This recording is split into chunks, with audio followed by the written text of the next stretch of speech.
It was so funny. It's on. Oh. Yeah.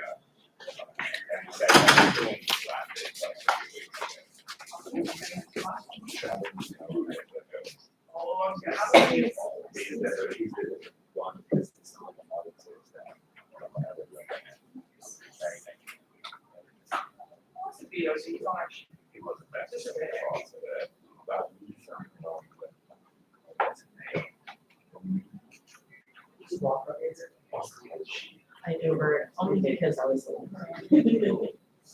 But someone was just getting married from the Netherlands. So I was like, yeah, I can compete for you. Great for 7 years. Like I just said, Yeah. It was raining. Yeah, that was the issue. Well, like for me.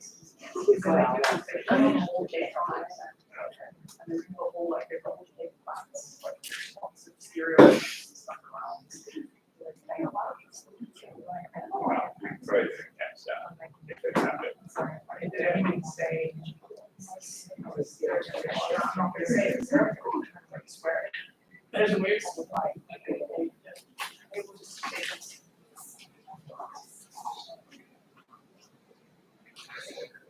I know, amazing.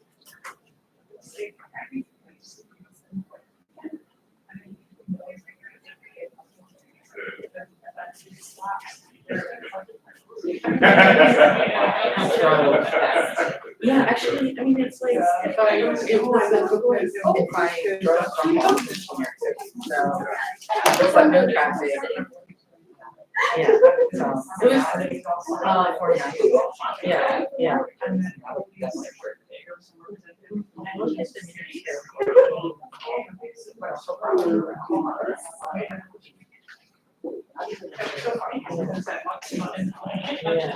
So that's why I'm sure She was. I know, exactly. I was like, Oh, what? God. and then I'll have it. Yeah, I wasn't sure. Yeah. And even though I used to work. Now that I know that. They were loud on that. So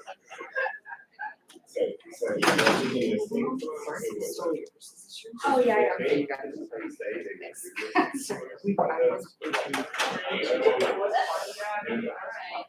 Okay, you feel better than I was gonna start cleaning I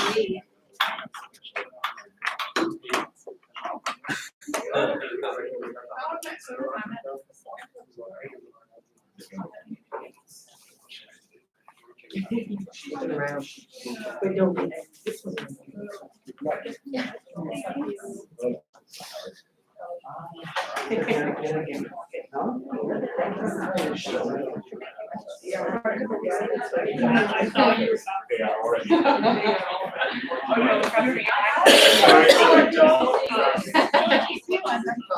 that too.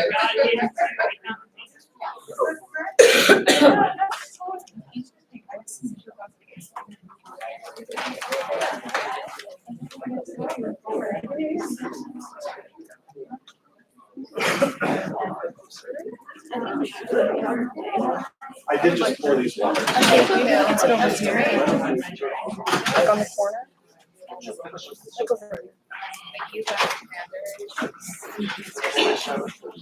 Cranberry juice is flower caps. That's what I thought. I know, I'm teasing.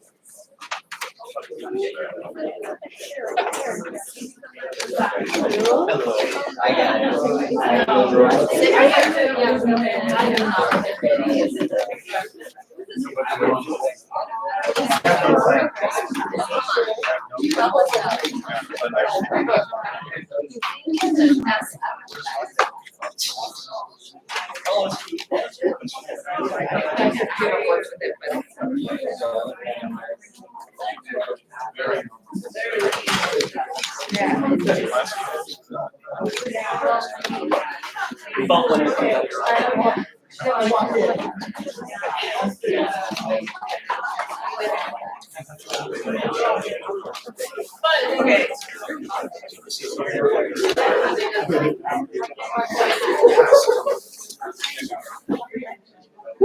He's gone.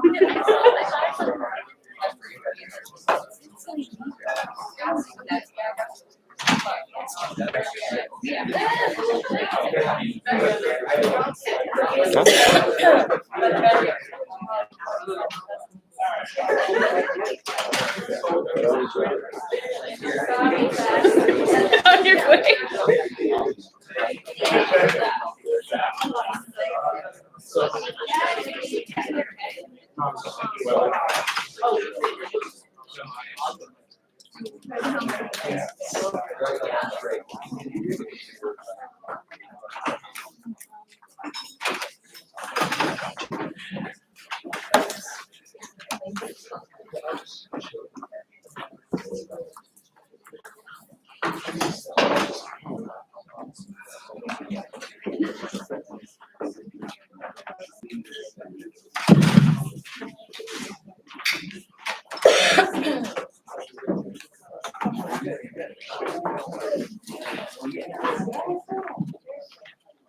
Well, welcome back, everybody.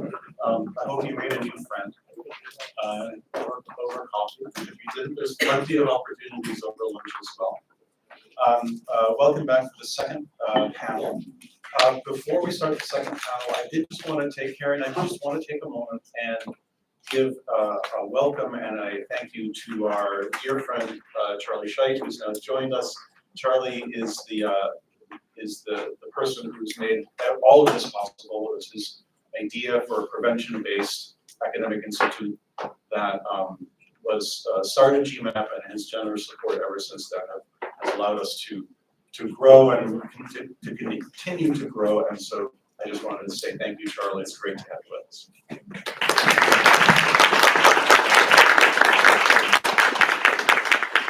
Let me take the opportunity to thank Max and Terry and President Stenger and the host for supporting I-GMAP. And let me just take the opportunity to thank all of you for the important work that you do in this field. So it's good to be here, and we'll get to work. Okay, thank you very much, Charlie.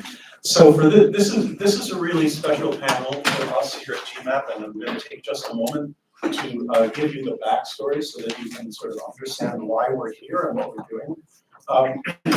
This GMAP, in collaboration with the Auschwitz Institute for the Prevention of Genocides and Mass Atrocities in New York, which is our primary NGO partner, launched this year in 2023, launched a 3-year research program, research and advocacy program, I think, together.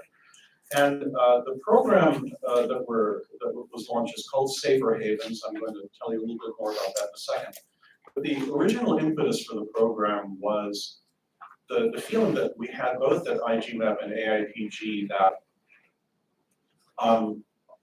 solutions for making societies more resilient, solutions for finding more effective and implementable policy solutions for protecting vulnerable people and populations from identity-based violence have a lot to do with state actors being incentivized and being able to enter into much more sustainable much more substantive and much more inclusive partnerships and collaborations with civil society than is commonly the case. We talk a lot about the role of civil society in our work. I'm sure you do too.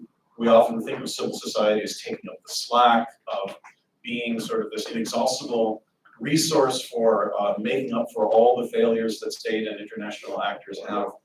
And I think that we often forget that it can be extremely hard for state actors, even with very good intentions, to sort of steer this aircraft carrier of the policy production process in ways that do more than merely tick boxes about consultation, but that actually realign incentives in order to substantively include civil society actors and representatives in the policymaking space itself.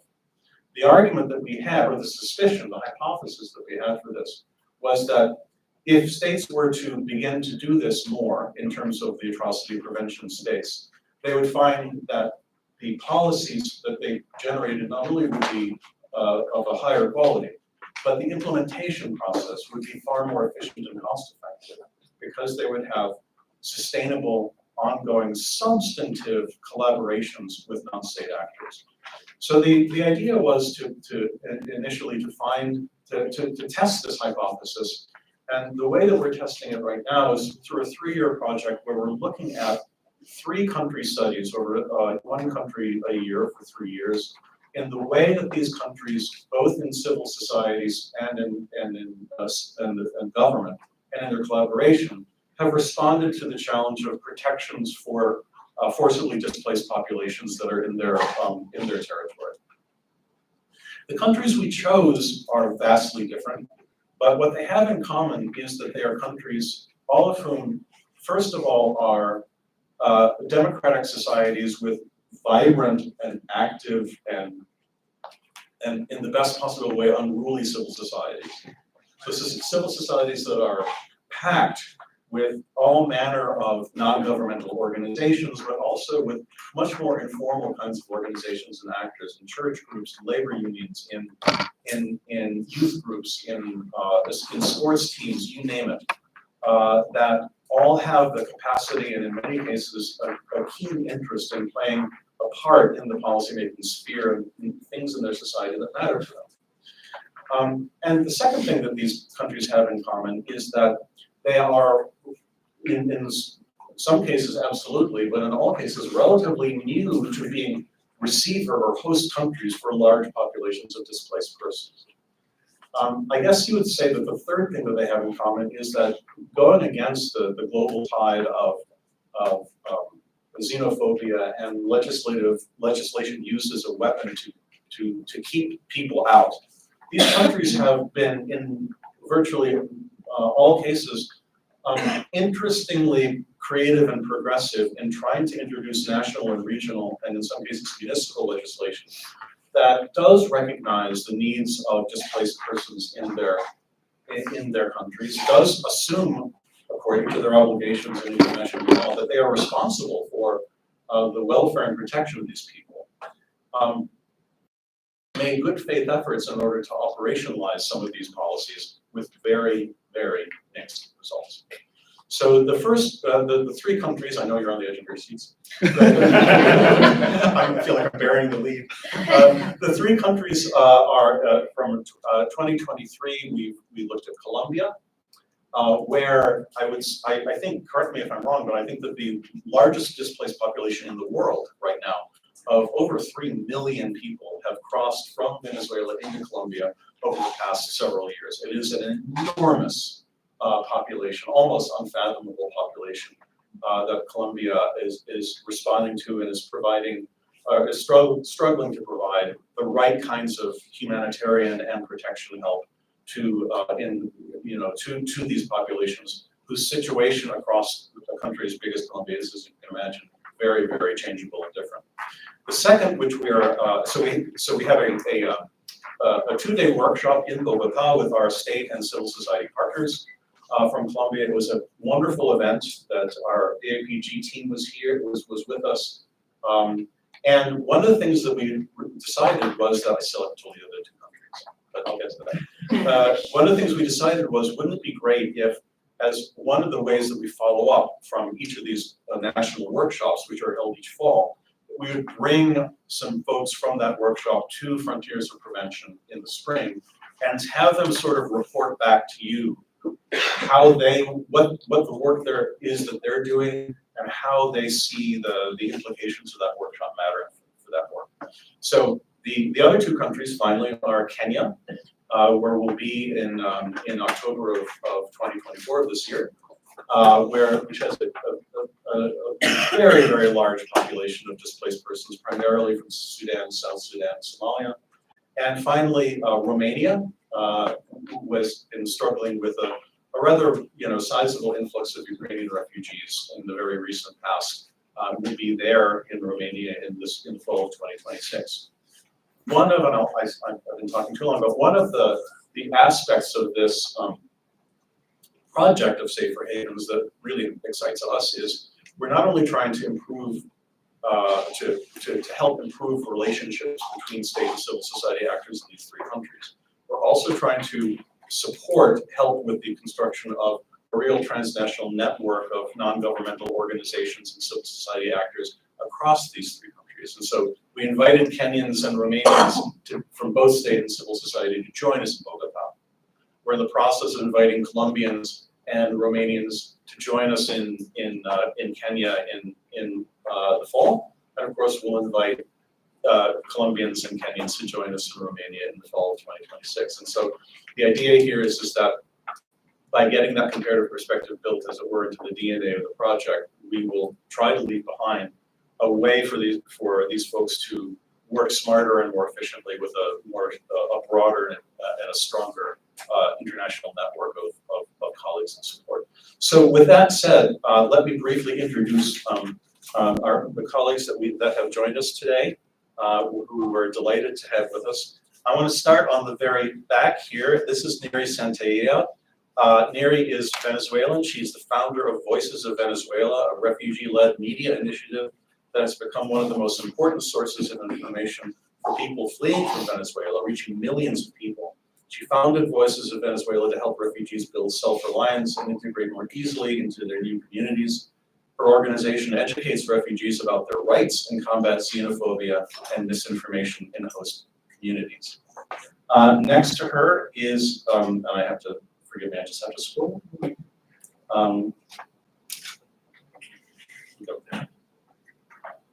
Is Amy Taylor. And Amy, thank you so much for joining us. Amy Taylor is the Deputy Executive Director of the Programming at the International Refugee Assistance Project, that's I-GMAP. In this role, she oversees the legal services, pro bono legal services, evaluation and learning, digital products, resources and engagement, and global partnership development. Amy had led a team of 50 attorneys and advocates providing legal services to immigrant New Yorkers before this work. She's also built a robust federal litigation docket challenging some of the harshest attacks on immigrant communities, including the termination of DACA, the Dreamers Act here in the United States, proposed citizenship question on the census, and the new public charge rule. Prior to that, she founded the Equal Rights Initiative at Legal Services NYC, a civil rights project challenging discrimination and facing low-income clients through litigation and policy advocacy. We're delighted to have you join us. Finally, our dear friend Eugenia Carbone joins us from the Auschwitz Institute for the Prevention of Genocide and Mass Atrocities. She is also a lawyer. She's specialized in international public law at the University of Buenos Aires in her native Argentina, and completed a master's in human rights at the Universidad de La Plata. She was coordinator of international affairs at Human Rights Secretariat, the Ministry of Justice in Argentina, and before that she worked at the Ministry of Foreign Affairs and White Helmet Commission, collaborating on the design and implementation of international humanitarian assistance projects. She's instructor. She is the director of Latin American programs at AAPG, and she's also an instructor at their Raphael Lemkin seminar on the prevention of genocide, as well as many other national and regional level seminars organized by AAPG. I'm delighted to have all three of you with us, and I just wanted to, I know that there's a lot to talk about here, and I just wanted to start off by maybe having each of you take a moment to reflect on what for you was the important takeaway, reporting back to our audience on this Bogota meeting that we had. What is, from the perspective of your organization and your understanding of the protection challenges that displaced Venezuelans face in Colombia, what to you seemed to be the most, what seemed to you the most exciting and doable recommendation that you would think came out of that meeting? And I'd like to start with Nadia, please. Thank you. It's a very good question. From my part, I think that one of the things that I took from that workshop that we did was that we cannot build solutions without involving civil society and actually the people that those solutions are impacting. So many, if you see many of these very new laws are built without taking into account the voices that they are going to really impact. Therefore, there's a lot of mistrust in the institutions, especially in governments, and also that in order to work with a specific population, we also need to understand the context from where they are coming from, their cultural context. In the case of Venezuelans specifically, how can you ask a person to participate and integrate in society where they're coming from, living 20 years outside of democracy, and they do not know how to function as a proper citizens in a democracy.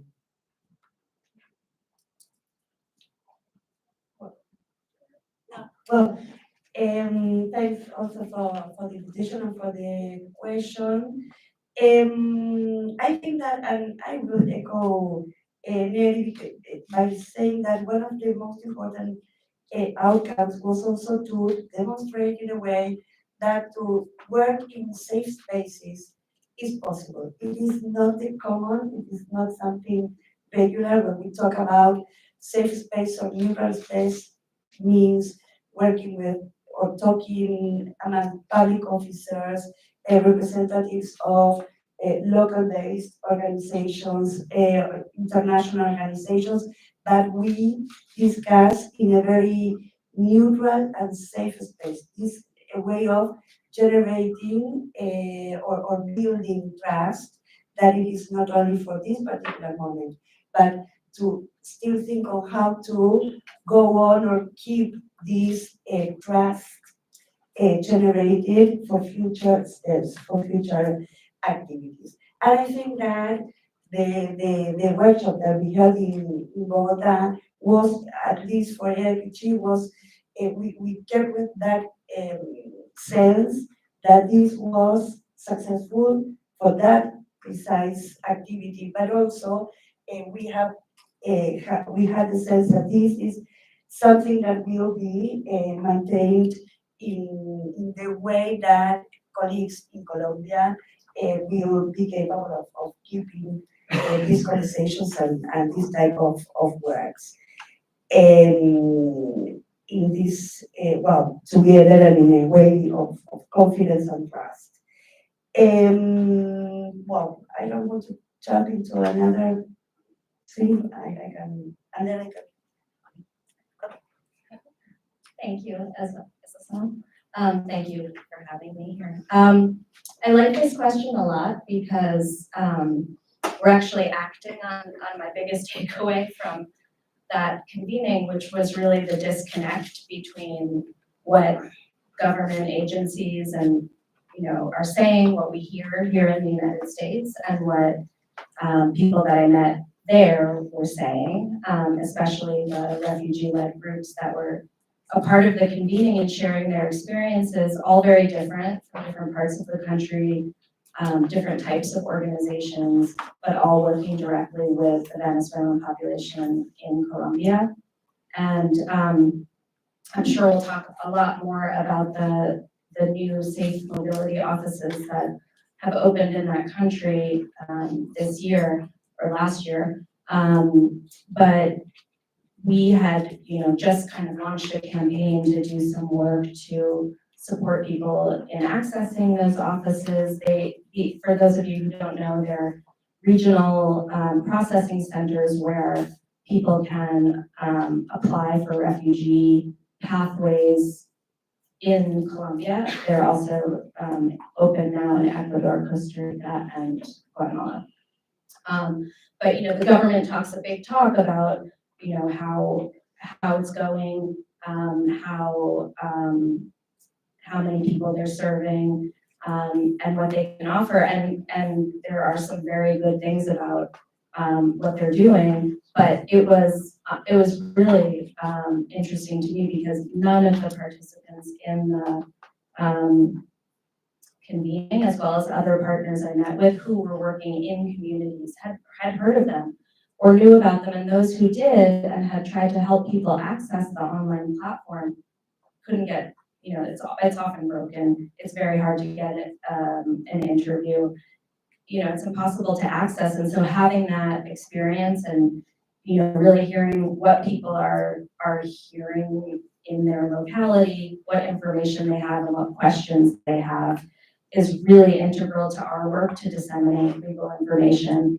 And we don't know the questions that people have. We can only learn that by working with organizations who are directly embedded in these communities. So that was really, not shocking because that tends to be how it goes with government programs, but something that we're now responding to.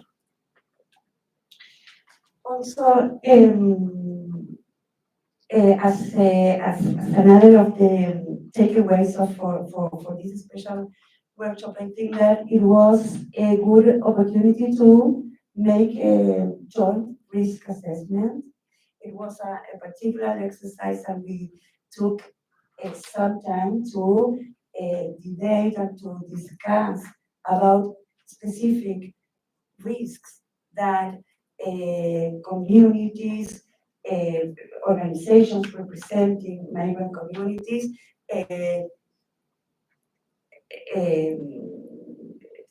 suffer or face constantly. So it was a good moment for discussing and for getting to know much more in detail of how communities, how people live or face all these risks, and which are the reactions and potential tools that colleagues from other areas, colleagues from other institutions could do to help at first to know that this perhaps is happening, but also to think or to offer or to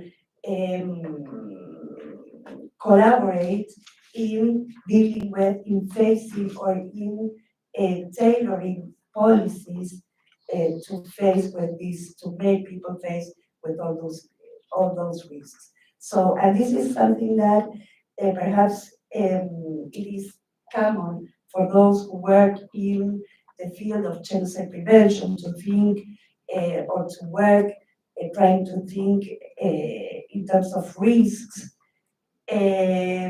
But for many people that were not particularly from this field, was like a very good opportunity to learn, to share the vocabulary, to know the real scope of some of the words, to know the real scope of some of the feelings that migrants have in their daily, every day, and also to try to understand better what's going on and what else they and we can do for making or for offering a better protection, offering or working for a better integration of these communities.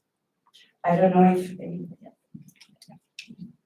So I think that another important thing that we took, that we were able to see during the workshop was the fact that in between that disconnection between the government entities and the governments that are responding to what is going on and not working with civil society organizations, is that is by that dynamic increases the gap of data that will allow us to respond to on a more appropriate time. And when we talk about migration, migration movements, one of the trends that we have seen from working on the field, from talking to migrants and refugees, is that the priorities this week are not the same the following week. The priorities this month are not the same the next month. And even there is a lot of differences on the priorities given the territory. Let's say I run a project of a helpline during COVID for Venezuelan refugees in Norte de Santander, where we were talking to people and talking to them about resources in 5 different cities. In each one of those cities, the issues regarding COVID were different. We were having people with mental health issues in Cucuta, while in Villa del Rosario, they were more about like following the measurements in between the people that were selling the vendors on the street. So you can see that you cannot make plans that you cannot take 6 months to assess and make a plan. That doesn't work. So, and one of the gaps is the data. How do I collect the data? The fastest way to go and have a near real-time picture of what is going on is actually working with civil society organizations, because they are the ones in the field looking at the problems every day, looking at the challenges and actually doing something to counterpart while big organizations decide what to do.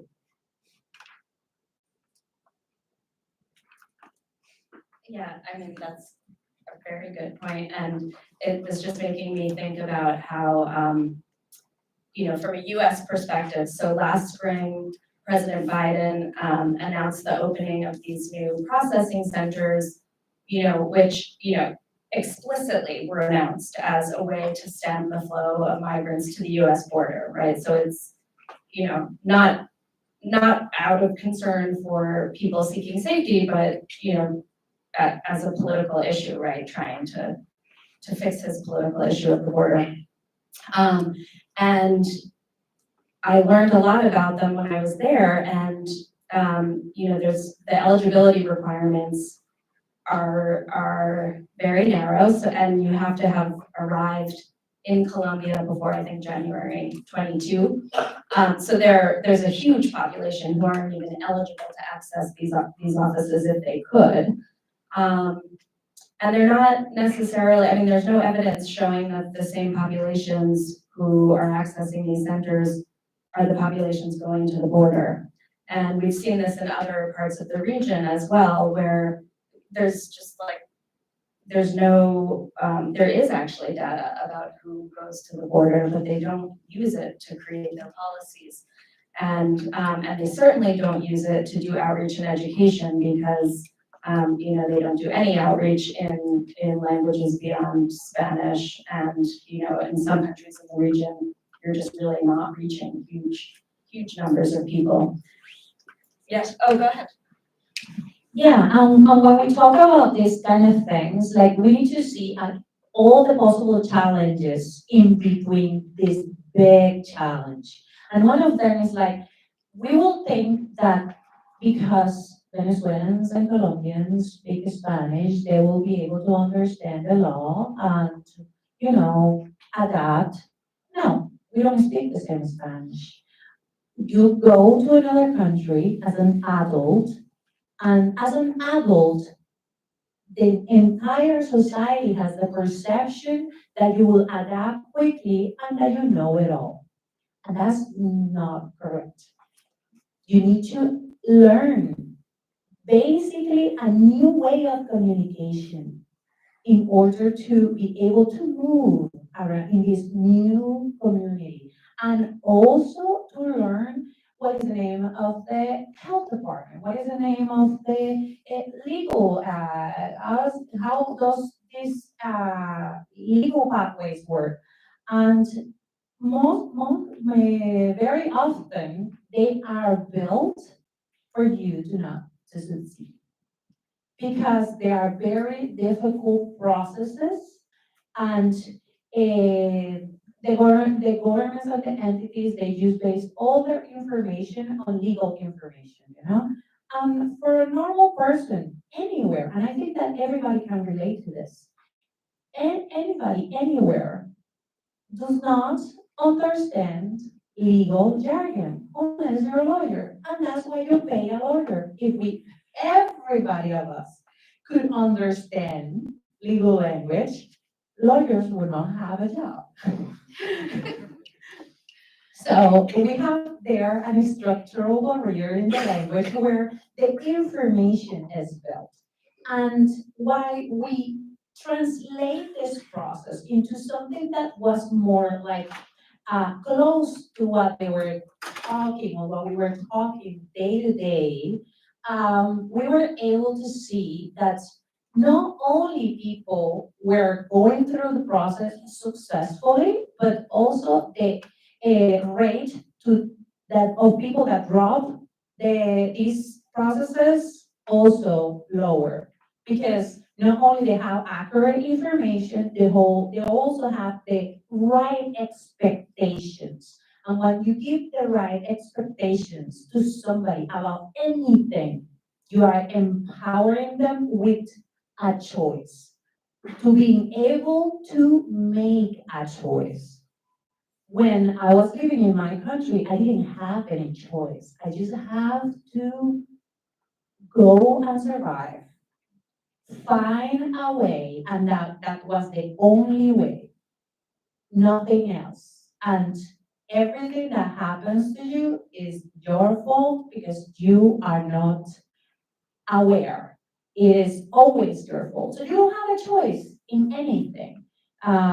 So when another thing that we saw, and I think it is very appropriate to bring, is that Amy was talking about processes, and we were also seeing that there was a very big difference between the results that you were seeing, that the government were reporting, and the numbers that are official numbers, and the numbers of things that we were seeing in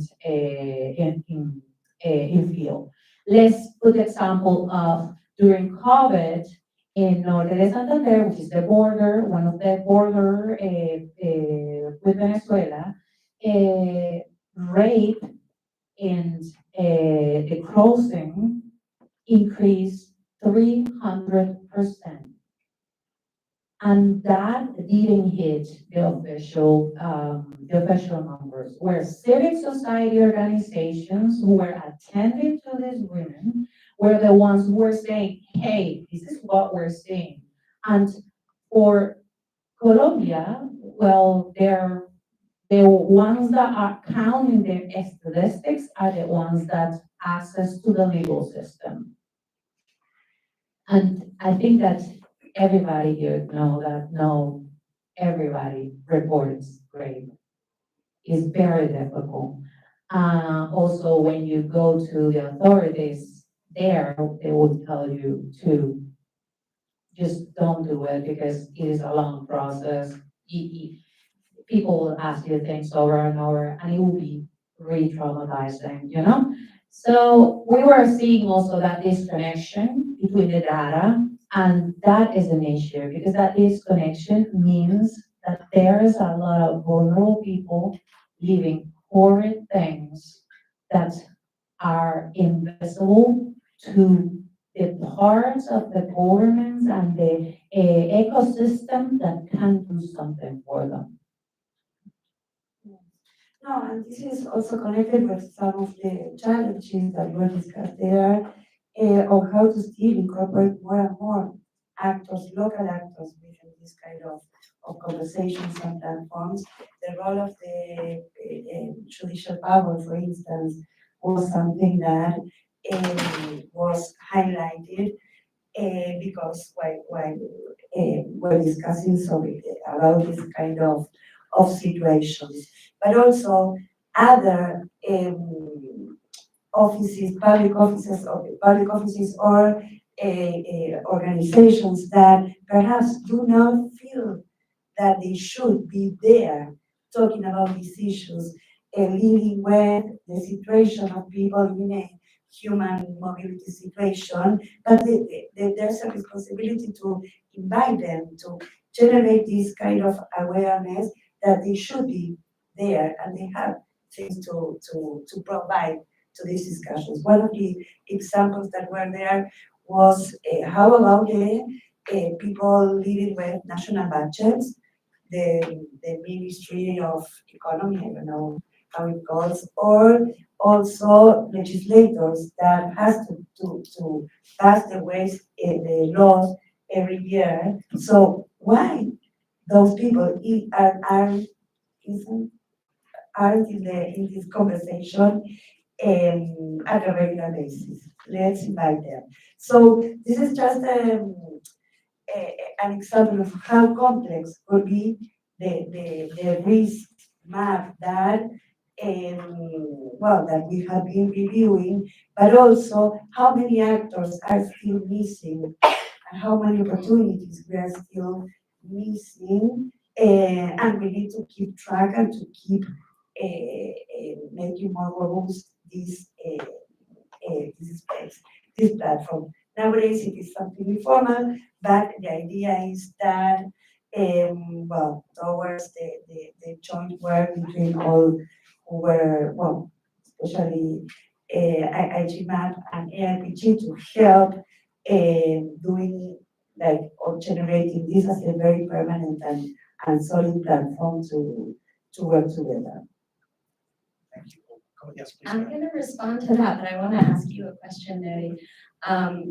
Because one of the things, I mean, in terms of civil society that's not involved and should be, one thing I've been hearing a lot about are the towns, the localities around the border, especially near the Nadia Gap, where people are, headed north, which are very poor towns, and there are large numbers of migrants transiting through who need food, who need water, basic human rights, shelter, and these localities are not resourced or supported to provide these services. But I know that you've been to a lot of them, so I wanted to ask you what you saw when you went there and what you think the different governments could do to support those localities better. Thank you, Amy. Well, I've been here in the US for a very short time. I just came back from a long trip of 2 months, going through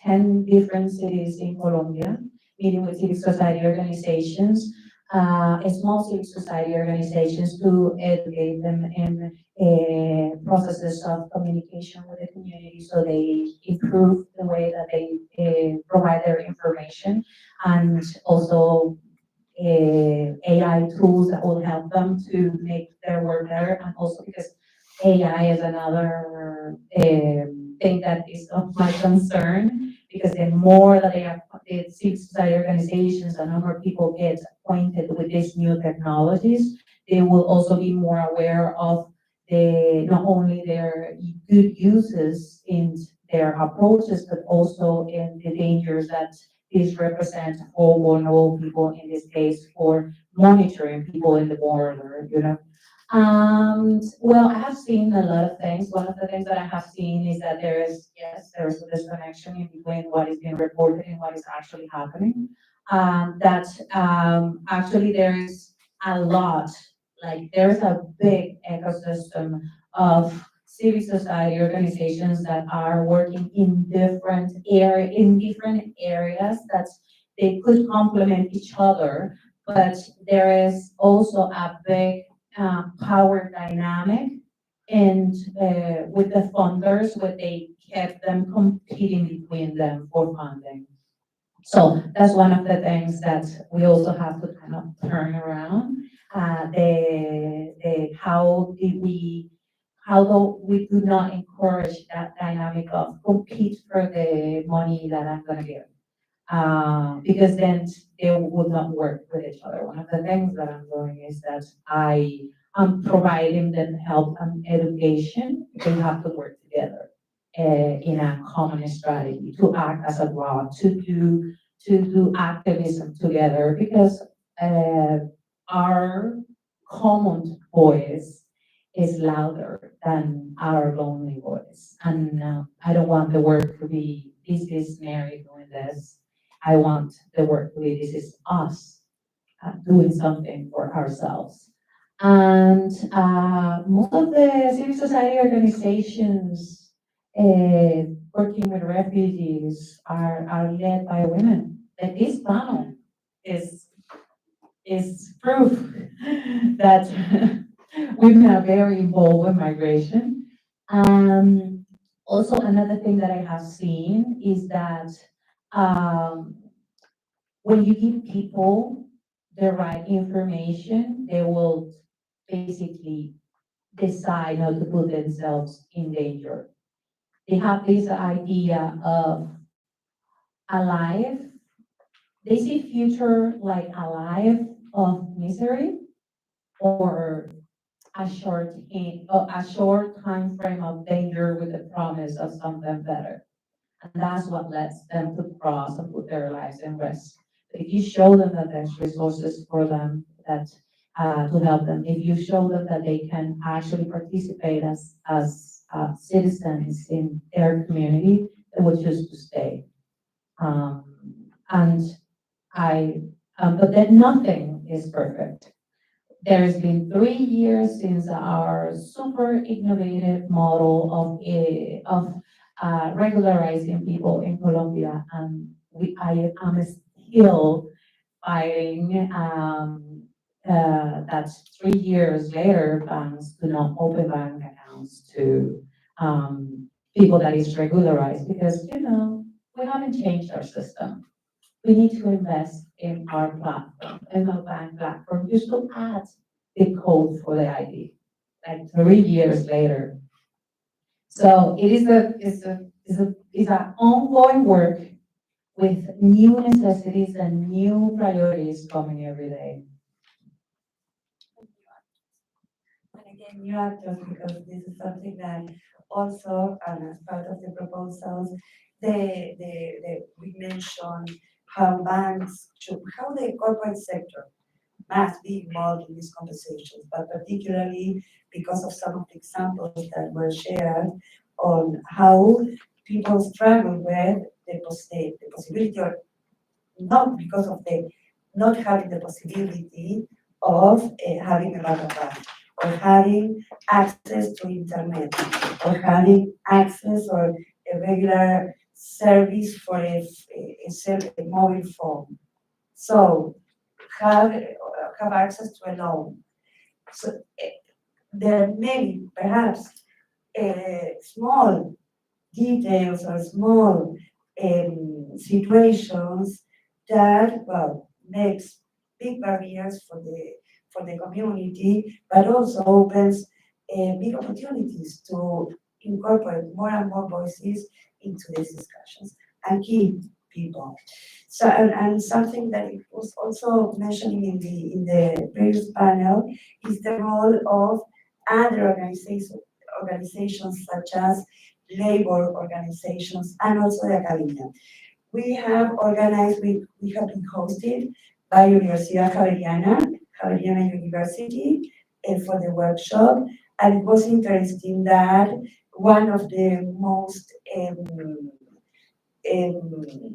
one of the challenges or the proposals that were discussed during the workshop is the necessity to have a breach of communication, to have communication and joint work with universities.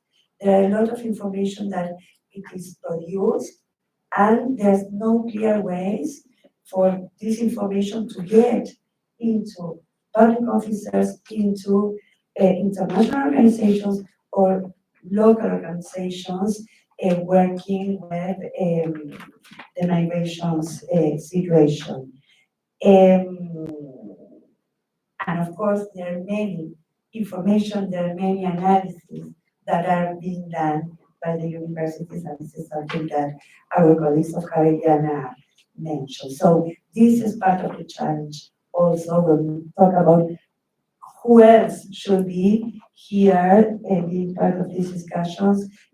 These are the examples that came around in that. So I wondered, I have a question for Neri, and then maybe I'll ask Amy and Elenia also to respond to it.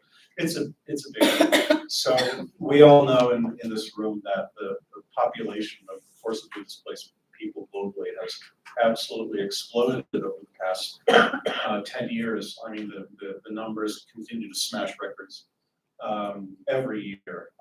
Venezuelans in Colombia is the largest single instance, but there are displaced people, globally. It's now a global phenomenon, largely concentrated in the global South. And I think it's not surprising, and it's extremely welcome that given the scale of this problem, that a lot of displaced populations have begun to try to organize and claim and construct some sort of political agency and push it against the stereotypes of displaced people as vulnerable and needy and merely recipients of aid and service. And Neri, your organization is a great example of a displaced person run organization.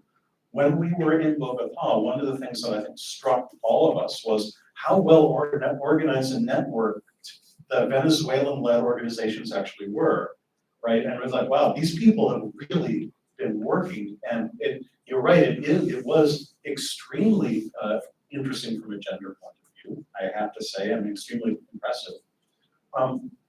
So my question is, here comes the bad news question. So do you think that there's a sort of a movement afoot for displaced persons who are living either regularly or irregularly outside of their country of citizenship to begin to organize and assert some sort of more effective political agency in terms of pressing for recognition and pressing for participation and inclusion?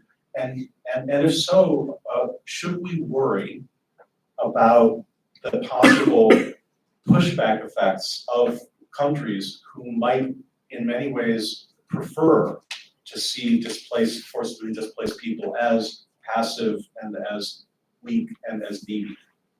Well, I'm very optimistic on that matter, and I will tell you why. I began doing what I'm doing, which I knock many doors, everybody ignore me, I'm a woman, and that will be considered uneducated in most spaces because I come from a very Black community in Venezuela, also a community that every time I say where I come from, most people say, I don't know anybody from there, or I used to go on vacations there.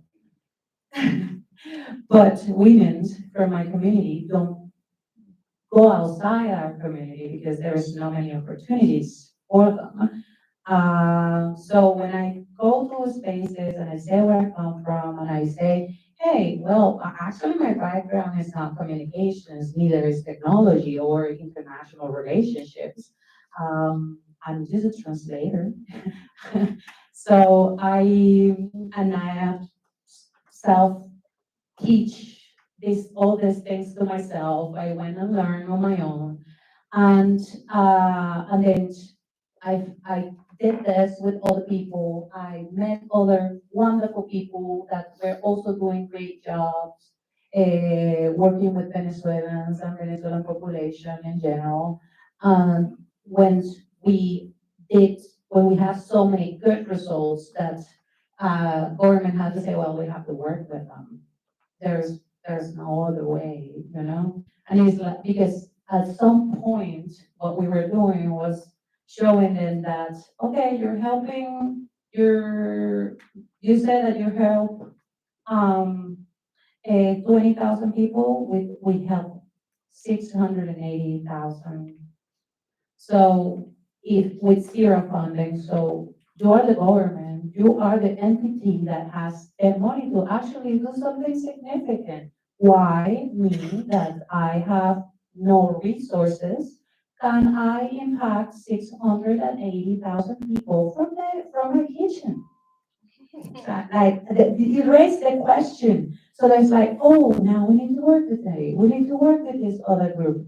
So, but that is like being there and pushing the actors to work with you through your results, through your professionalism, because your results are bigger than them. And at the end of the day, sadly, what these organizations want is to report big numbers. And when you have the big numbers, they just have to work with you. So that's basically what I've been doing. I'm just a pushover. And in other ways, and also you have to, be there and play by and play by the rules, but do not lose yourself in that game. Because we want to change. We want to break the wheel and change those dynamics of power. And by inserting yourself and actually making them change with proving that what you're doing works is a way. And there's always going to be pushback, always, always. But what I try to do when I met very radicalized people is, and I have met some, I've been called a lot of things in my life, like there's this common word for Venezuelan women that we steal other people's husbands. I would say that, yeah, it's this, you just go to another country to sell other people's husbands. So I used to say like, okay, just taking the husband things aside, I want to know why. Just tell me why. Why do you think I want to do that? From a very open space, from a very open and real curiosity. Like, I want to know, why do you think I am that? Or I will do that? And let that person talk and vent, and then that person at that moment will realize, well, this person that is the other, that is my enemy, that is what I fear, is actually listening to what I have to say. And then you will have the space to know that person and to explain. And maybe they will not change in that moment, but they will. Making a friend is a good way to start. Making a friend of a radicalized person is a good way to start. Because being fearful of the author, of the people that we do not know, is normal. We have been taught by thousands and thousands of years of evolution to beware of what we do not know. But we also, as humans, have a lot of curiosity, and our curiosity is what actually makes us learn and new things and discover new things.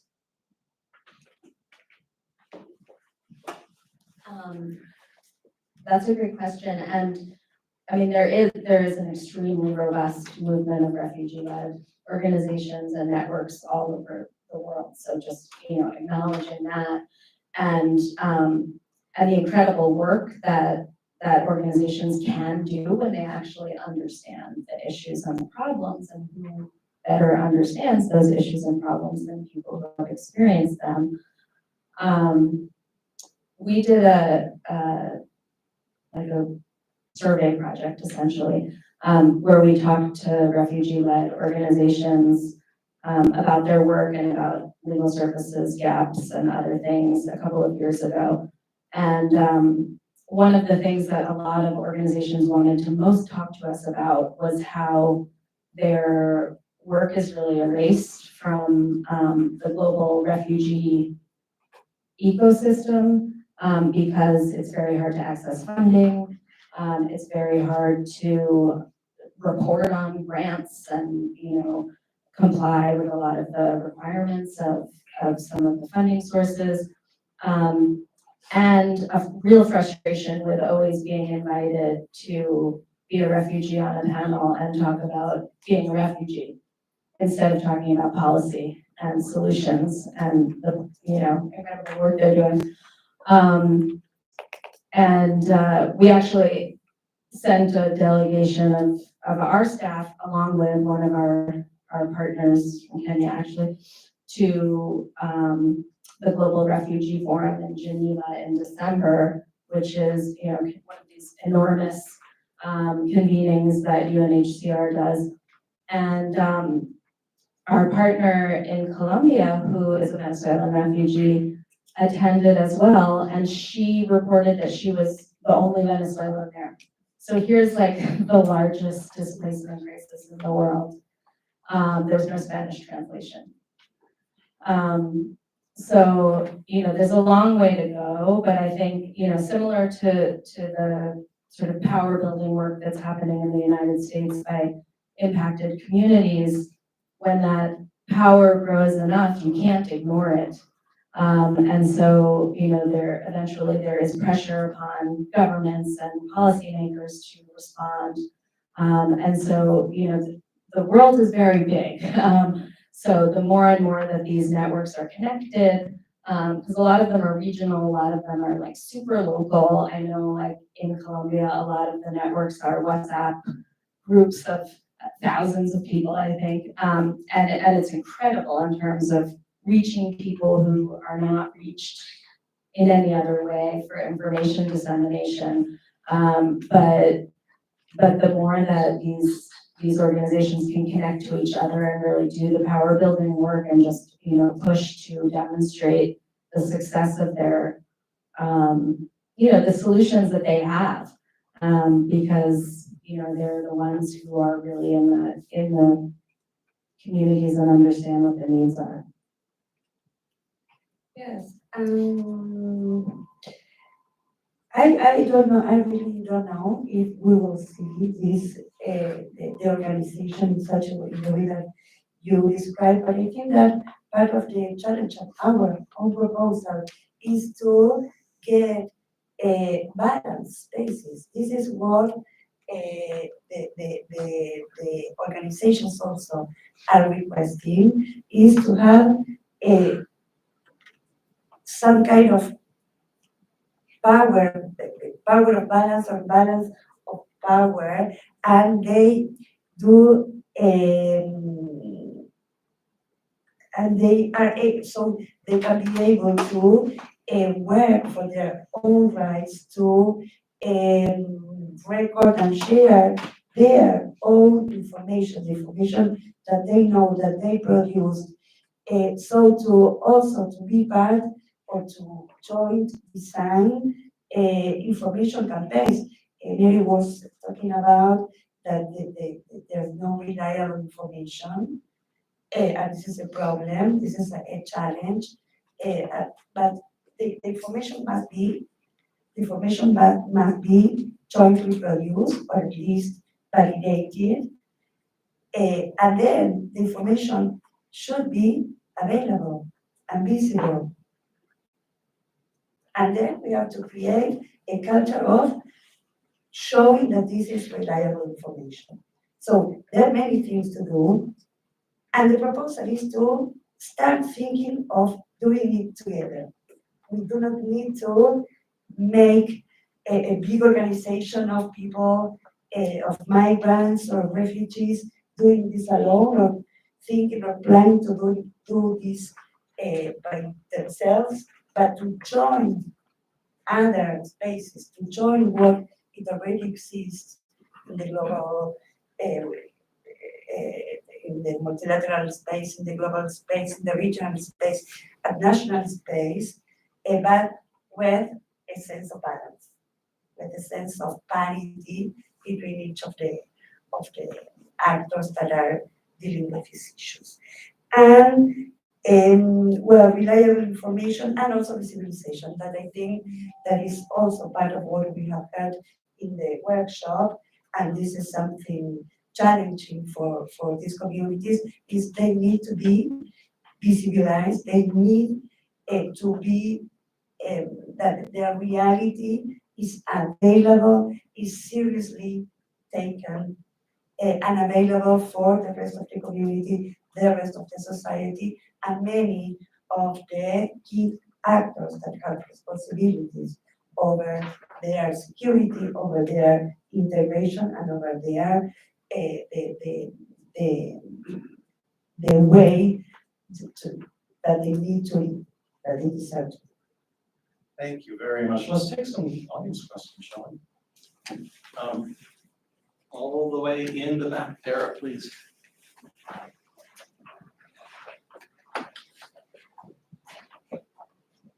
So I want to thank you all for the work that you do.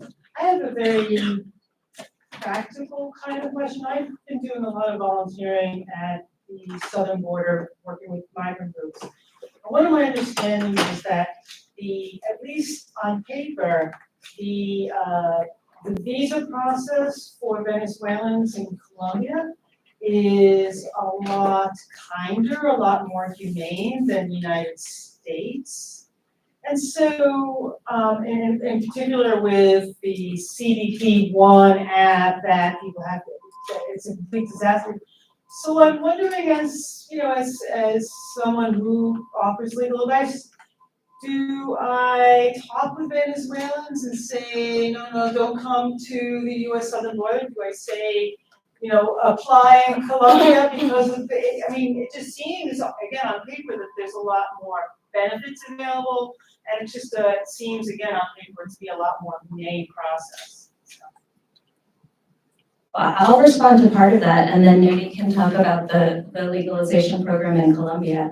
But, one thing that I think just extends over all of this, this conversation is the role of the United States in migration policy in the region. And I think, often we think about migration policy in the U.S. as, our broken asylum laws, border, or, what happens inside of our borders. But the United States actually funds the legalization program in Colombia. And again, they're not doing it out of the goodness of their heart. They're doing it because they don't want people to come to the United States. So they have a huge investment in that program. They advocate with the Colombian government to expand that program, to expand eligibility for it. The border has now been externalized all the way down to Colombia because they're working with governments in the region to stop the flow of people coming to the border. So the very extreme policies that you're seeing on the border are sort of the last attempt to stop somebody from entering the United States. But there are all kinds of things that are sort of written into our asylum laws and also eligibility for some of these programs where you are no longer eligible if you pass through Panama. Or, this like new Trump era, but now like revived idea of requiring people to apply for asylum in any country that they pass through. So if you're in Mexico, you have to apply for asylum there, right? So all of these policies are now sort of extending all the way down to Colombia. And there's a new program, newish, I mean, at this point, it's over a year old, but the parole program for Cubans, Haitians, Nicaraguans, and Venezuelans. And it's a program where you really are eligible if you're from one of those countries, but you need to have a sponsor in the United States who's willing to financially support you. So, it's like, most people don't have that. So they're all sort of created to stem the flow and to really do that. But I think Nadia can talk more about the program in Colombia. Yeah, I have a question first. Does anybody here knows what is the metric for measuring integration in most countries? Nobody? Naturalization. And naturalization is a very hardcore process, almost non-existent in many, many countries. In Colombia, it takes 5 to 10 years to get naturalized. The entire process takes to 5 to 10 years, 5 years if you're lucky. So we need to kind of see this idea of that the process is more humane and the process is faster, but regularizing a person, respecting their rights is not only give them an ID card. Because we are seeing right now that we have a very innovative process that was guided toward absorb 3 million people at once. But 3 years later, the people that have access to the program cannot open a bank account, cannot have access to regular jobs, cannot, many Venezuelan people are well educated, and we have lawyers and doctors and nurses that are doing cleaning jobs because the process to actually validate your degrees is impossible, and when your country will not give you the proper documentation to support it. So then we have to see the process of actually, is a more human process because it's faster? Or what happens after the people get an ID? It's just not giving an ID. It's making the effort to actually make them functional citizens. Because without that, you're just adding more people to your poverty levels.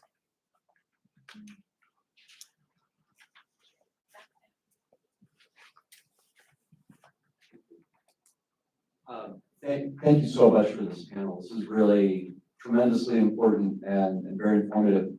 I have a question about what role outside actors have played. I'm thinking specifically of the UN, for instance. Has the UN had a footprint of what that looks like, and also perhaps the Organization of American States, because this is about intergovernmental agencies, presence or non-presence. Well, there is a presence of a lot of large organizations in Colombia, like OIM and UNHCR and USA. I personally work with USA, and I am the UN SDG awardee of this year, the change maker. So because of the impactful results that our single organization have had. But I feel like even though we do a lot of amazing work, it takes a lot of time when you're that big to make a decision. And it needs to be reviewed by everybody and anybody. And by the time that the solutions are there is iterations in the dynamic that might be not like the more accurate. And if you ask most of the people, they might say that they are not happy with the response, because I felt that also in that way that we're learning and we are doing new things, many organizations have not set the right expectations so people are aware of what is being done, what is actually the long-term plans, because we still seeing the migrational movement as something that needs like immediate assistance instead of a long-term plan that would allow people to build meaningful lives of their own. Just on the UNHCR or the UN question, the UN Refugee Agency, which is UNHCR, processes refugee claims all over the world. And so right now, the refugee processing by UNHCR in Colombia is the largest in the world. Which is, a good thing on the one hand, because there has been very, very little to none, minuscule numbers of refugees processed in the